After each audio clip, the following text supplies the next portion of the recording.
Halo,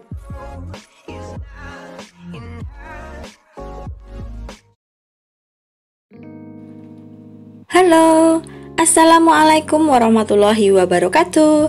Berjumpa lagi di channel Ruang Belajar.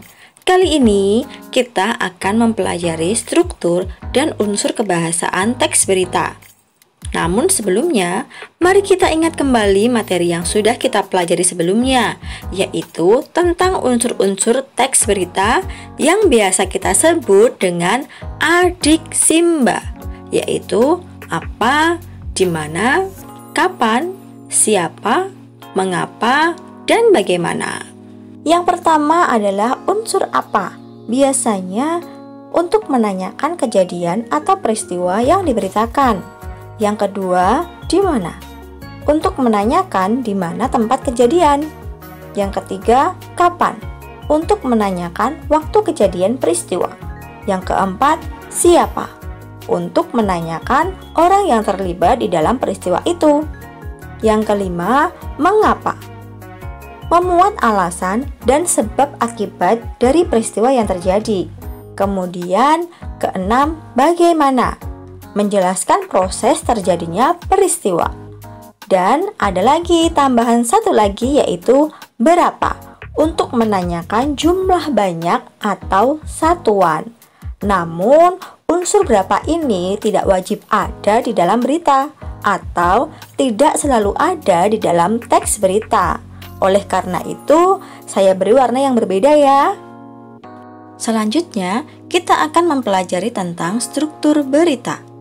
Struktur berita biasanya disusun dengan pola piramida terbalik, yang artinya susunan informasi bagian awal merupakan bagian pokok dan semakin ke bawah berita merupakan perincian-perinciannya yang sifatnya cenderung tidak penting.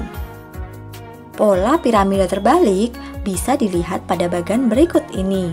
Pada bagian awal adalah judul berita, kemudian lead atau kepala berita, selanjutnya body atau badan berita, dan yang terakhir adalah ekor berita.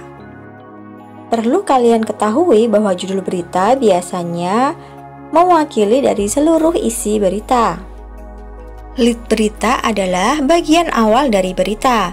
Biasanya berisi informasi terpenting berita, memuat 5W+1H, dan ditulis secara ringkas, jelas, dan menarik. Sedangkan body atau badan berita biasanya berisi penjelasan atau uraian informasi yang lebih rinci. Tubuh berita merupakan uraian peristiwa lebih lanjut dari inti berita di paragraf pertama atau di bagian kepala berita. Dan yang terakhir adalah ekor berita. Biasanya berisi penutup berita, bisa berupa kesimpulan atau saran. Bisa juga berisi penegasan kembali inti berita. Ekor berita ini tidak harus ada di dalam berita. Perhatikan contoh analisis struktur teks berita di bawah ini. Jika slide ini terlalu cepat, bisa kalian pause terlebih dahulu ya. Kita lanjutkan ke materi berikutnya, yaitu unsur kebahasaan teks berita. Ada 6 unsur kebahasaan teks berita. Yang pertama adalah menggunakan bahasa baku. Yang kedua, menggunakan kalimat langsung. Yang ketiga, menggunakan konjungsi bahwa. Keempat, menggunakan konjungsi temporal atau kronologis. Unsur yang kelima, menggunakan kata kerja mental. Dan yang terakhir, menggunakan keterangan waktu. Mari kita bahas satu persatu. Yang pertama yaitu menggunakan bahasa baku. Bahasa baku adalah bahasa atau ejaan yang sesuai dengan pedoman umum ejaan bahasa Indonesia atau PUEBI. Hal ini untuk menjembatani pemahaman banyak kalangan. Bahasa standar lebih mudah dipahami oleh umum. Bahasa-bahasa yang bersifat populer ataupun yang kedaerahan akan dihindari oleh media-media nasional. Yang kedua, menggunakan kalimat langsung. Penggunaan kalimat langsung sebagai variasi dari kalimat tidak langsungnya. Kalimat langsung ditandai oleh 2 tanda petik ganda dan disertai keterangan penyertanya. Penggunaan kalimat langsung terkait dengan pengutipan pernyataan-pernyataan oleh narasumber berita. Contohnya sebagai berikut ini. Yang ketiga, menggunakan konjungsi bahwa. Penggunaan konjungsi bahwa yang berfungsi sebagai penerang kata yang diikutinya. Hal itu terkait dengan pengubahan bentuk kalimat langsung menjadi kalimat tidak langsung. Contohnya, sejumlah staf Atpel Manado mengatakan bahwa kepala Atpel Manado sudah pulang.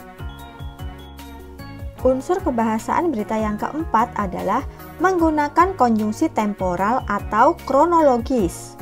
Penggunaan konjungsi temporal atau penjumlahan seperti kemudian, sejak, setelah, awalnya, dan akhirnya.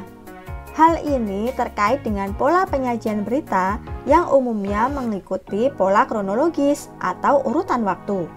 Contohnya seperti berikut ini.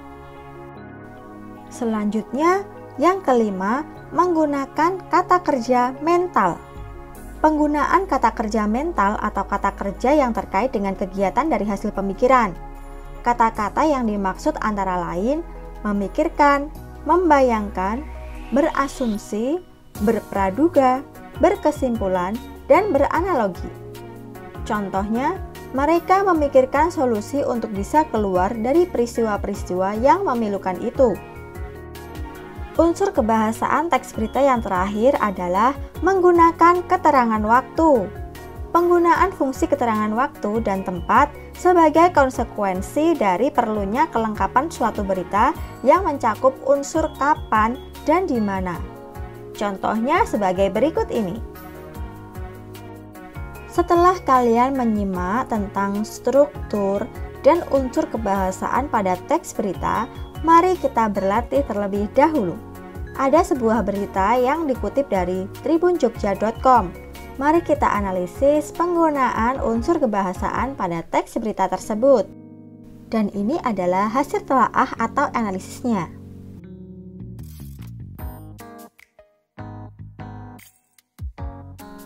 Untuk mengetahui pemahaman kalian tentang materi hari ini, kerjakanlah soal berikut ini. Tulis jawabanmu di kolom komentar ya. Sampai jumpa pada video pembelajaran selanjutnya. Wassalamualaikum warahmatullahi wabarakatuh. Dadah!